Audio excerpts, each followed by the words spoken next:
Hello. I had so many people add themselves onto my email list in the last few months. So I wanted to just send a little welcome video and welcome you to the Healing Woods world. I also wanted to tell the story of origin for the Healing Woods. And really, it starts with my story of origin with Reiki. Reiki is what really helped me open up to having a practice of spirit.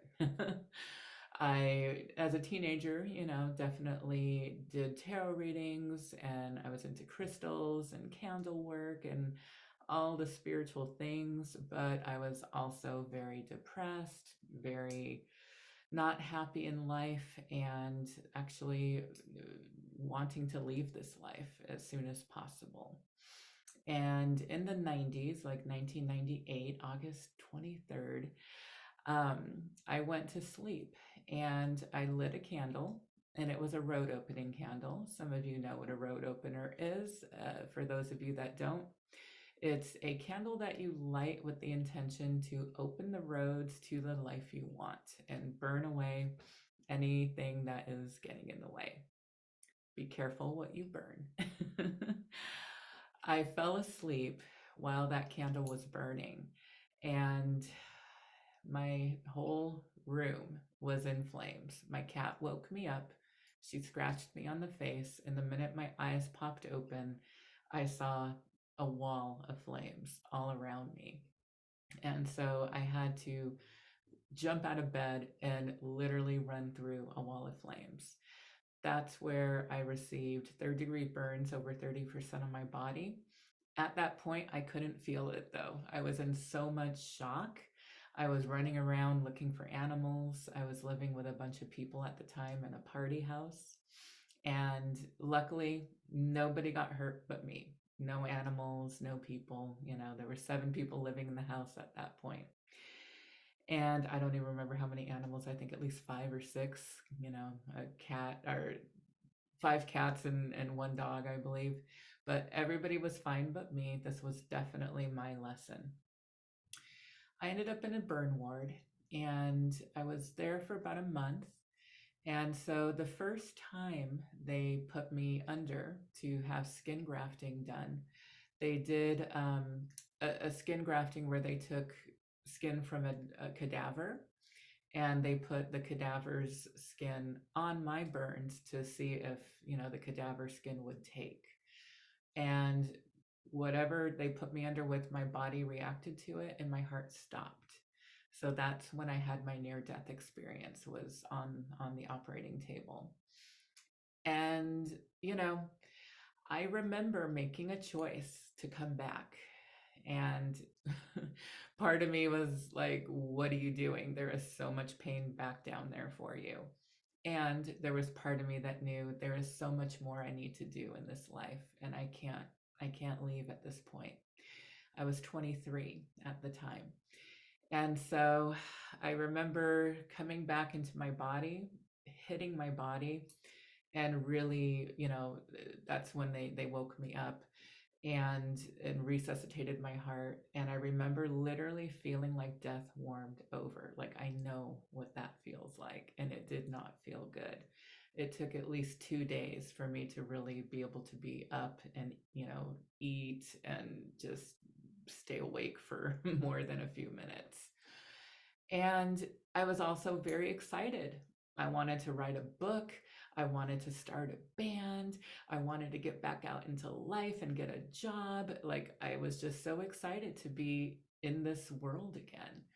And I was at the Grossman Burn Center, and I remember Dr. Grossman telling me, I'm really excited that you want to be here and that you've got all these plans, but we can't let you out until you grow some skin. I literally had Freddy Krueger like red all over my arms, my hands, my feet, my legs. Like 30% of my body was just covered in burns, and the skin was not taking from the cadaver. So what they ended up having to do is put me under again and use my skin, like use my good skin from like up on my thighs and put my good skin on my burns. And that one, I woke up in even more pain, right? Because I had the 30% of my body that was burnt, and then I had like the 10 or 15%, of good skin that they took off of my unburnt skin. So then that was hurting. So then there became this time where I had a big talk with the universe, and I said, I need some help. Why? Why am I back here if all I'm going to do is keep getting these skin graft surgeries and it not help, right? Because I kept having to get surgery after surgery because the skin was not taking. And at that point was when I had a dark night of the soul. And I remember laying in, I don't even remember what time it was. It was sometime in the middle of, early morning hours in the dark. And I remember just asking the universe, please help me. I know I'm strong. I know you did this because I can handle it. And I'm at my wit's end. So please make this go away. And at that point, I felt like this suctioning on all my burns, and I felt myself leave my body. And there was a point where I was like scared because I said, to the universe, like, I don't want to die. It felt like I was dying. I was literally leaving my body and going up to the ceiling. And then I just relaxed into it because it felt so good to like not be in my body, because my body had like hot irons on it all over, right? And even on liquid morphine, it just felt like hot irons all over my skin. And so I took a break. I was like, I'm on vacation from my body for a minute. This is awesome. And I went up to the ceiling, and I felt like this like hug from the universe. And I don't even remember how long. I had no concept of what time was at that point. But then I felt myself coming back down. And there was a point where I was like, no, I know what's down there and I don't want to feel that anymore. But I released, let go, and went back into my body. And as I woke up and became fully aware, I realized I didn't have the pain, right? I didn't have like the burns were still there. Like I still looked like Freddy Krueger, but the heat was gone. And like when I moved my hands, like the stretching of the skin didn't, the burnt skin didn't feel as bad as it used to. I was actually able to get up on my burnt feet, walk over to the restroom in my burn ward, and look at myself in that little tiny mirror. And I had crazy hair. When you're in a burn ward, they don't let you like take a shower and like do your hair at all or makeup or anything. And I just remember staring at my eyes in that little tiny mirror in the hospital and really falling in love with myself, and saying, you are so strong. And I felt that fire, like the fire went through my skin and really erupted in my eyes and in my spirit. And at that point, I knew I was going to be okay. And I felt that phoenix rising inside of me. 2 days later, after this amazing energy that I had no idea what it wasn't anybody sending me energy. I didn't even know, I didn't know what Reiki was at that point. So it wasn't like I called one of my many friends that do Reiki and asked them to send energy. This was literally something from the universe.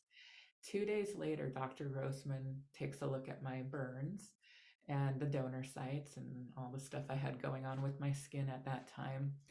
And he said, something's really turned around for you. And, we're going to have you out of here this week. These grafts are taking. Whereas before, he was telling me, you could be here another month. We just have to wait this out and see how your skin reacts to the grafts. So whatever this beautiful energy was that came in really helped the medical procedure that I was going through to really take. And it made me fall in love with myself after so many years of really hating myself, right? So, whatever this energy was, it helped me physically. It also helped me emotionally.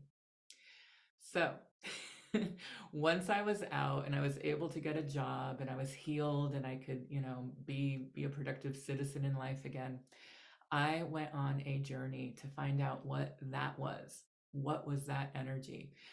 This was, again, the 90s, right? This was before you could just go to Google and look up a Reiki master. I had no idea what Reiki was. I just knew it was energy. So I went to the local store here that's called Alexandria 2 that has a lot of new age, healers that put their cards on the wall and things like that. And so I just wrote down all the different energy workers and I went to, you name it, I went to it. I went to angel healers, crystal healers. I went to polarity. I went to all the different shamans. And then I saw Reiki.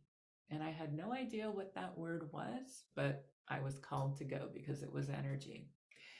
The very first Reiki session I had felt like that clean, pure energy that happened to me in the hospital room. And it was the closest I could find to how I felt with that, with the lightness and the suctioning of my wounds. And at that point, it was like my soul signed the contract of like, yes, this is why we came back. I am here to write a book about this. I am here to learn it. I am here to teach it. I am here to talk about it to anybody who will listen.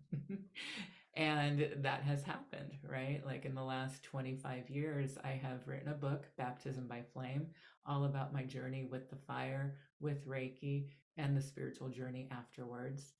I am a teacher of Reiki. I teach all three levels of it. I do one-on-one private training.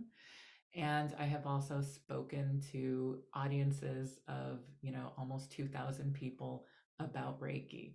And my contract that I signed in my heart and in my soul in 1998 is happening. So I just wanted to share with you guys like my story of origin within Reiki. And, Reiki is this beautiful energy that will help the body, the mind, and the spirit. And that's what it did with me in 1998. And that's what it continues to do with me now. And I am so excited to be here to be able to share it with you. So if you want to learn more about my offerings with Reiki, you can just go to the Reiki tab within my website and you can have a beautiful journey there. And if you have any questions, please just give me a call, give me an email. I'm here. Thank you guys.